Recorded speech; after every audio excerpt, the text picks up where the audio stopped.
Wisconsin, and did you ever think about leaving the state? Well, going through the recruiting process, I always tried to keep my mind open to schools that I talked to, and Wisconsin, I was pretty much dead set on Wisconsin. When they asked me what was your top choice, I'd always tell them that was my number one. But Wisconsin has a great running tradition and running program. It's got great coaches in Mick Byrne and Gavin Kennedy. And growing up in Wisconsin and going to Badger basketball games, hockey games, football games, and you see the tradition that Wisconsin has and the pride that people take in being a Wisconsin Badger or supporting the Wisconsin Badgers, and I couldn't wait to be a part of that. So for those who have brothers and sisters or that have come up and have goals of their own, when did you want to become a college runner, and do you remember thinking about, when did college even enter your mind? Well, freshman year was just kind of seeing how things would go. I really didn't think I'd be too great. I thought, if I could stick with Kent over here, that it'd be pretty good. But then once I got into the season, saw what I could do, then I started seeing the possibilities that were there. So, but then when I got into sophomore year and won state as a sophomore, then I really started to dream what I could do and what I could accomplish, and just kept setting goals higher and higher and kept going after them.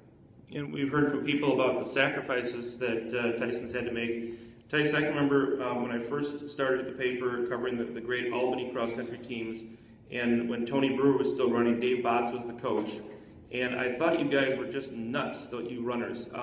I asked, Coach Botts made a comment that he wouldn't let his kids, his runners, drink Mountain Dew during the season, and so at the state meet, when they were done running, everyone would bust open these 2-liter bottles of Mountain Dew and celebrate with Mountain Dew. For most of us, we drink soda every day, but for some runners, that's not the case. Do you have examples of sacrifices you've made similar to that? Is that anything that you do? Well, I haven't drank pop for 3 years, so there's that one. And one of the sacrifices I had to make, I did basketball my freshman and sophomore year, and then last year I decided not to, because I knew if I wanted to be at a higher level and accomplish more things that I'd have to maybe give some stuff up to focus more on running. But even giving up with basketball, I still play basketball at the gym, still play with my friends. So, you have to sacrifice some things, but it's not a done deal. You can still have fun and accomplish things. Those are tough choices. I know over at Monroe, the guys that signed for track had played football growing up, and kids are exposed to different sports early, and they kind of make their choices off of that. How hard was it to let go of basketball, and for you, was it a little bit easier because you had been running so much growing up? Yeah, giving up basketball, I still miss it right now, but I'm still satisfied with what I'm doing, running, and I get to do something that I enjoy doing, and it's fun. It is, and you're successful at it.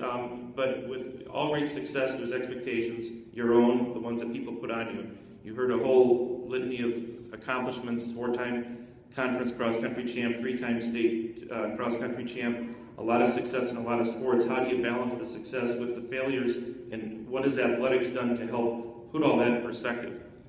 Well, with athletics, you get to learn that you'll have good days and you'll have bad days, and when you have bad days, you just gotta forget about them and keep moving forward and keep focusing on what your main goal is. And in cross-country season, sometimes you'll have a bad meet, or sometimes a team doesn't perform well, but you got to keep focused on what your goal is for the end of the season. And this year was kind of fit that thing, because we weren't running very well at the beginning of the season, and then once we kept working at it, keep focused, but still not letting go of the dream that we had, then we ended up coming together just at the right time and ended up winning the state meet.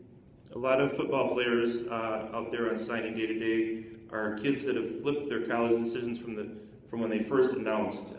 Cross-country track doesn't seem to be that way. You're pretty steadfast on Wisconsin. How much of your decision was based on the academics, and how much on the athletics, and how important is it when you're making a college decision to remember what would happen if cross-country or track and field wasn't there for you at the University of Wisconsin?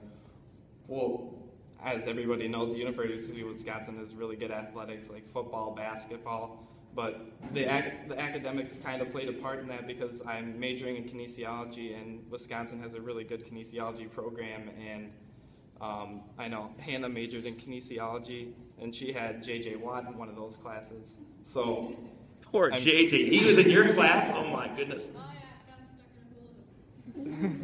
I don't even want to go there.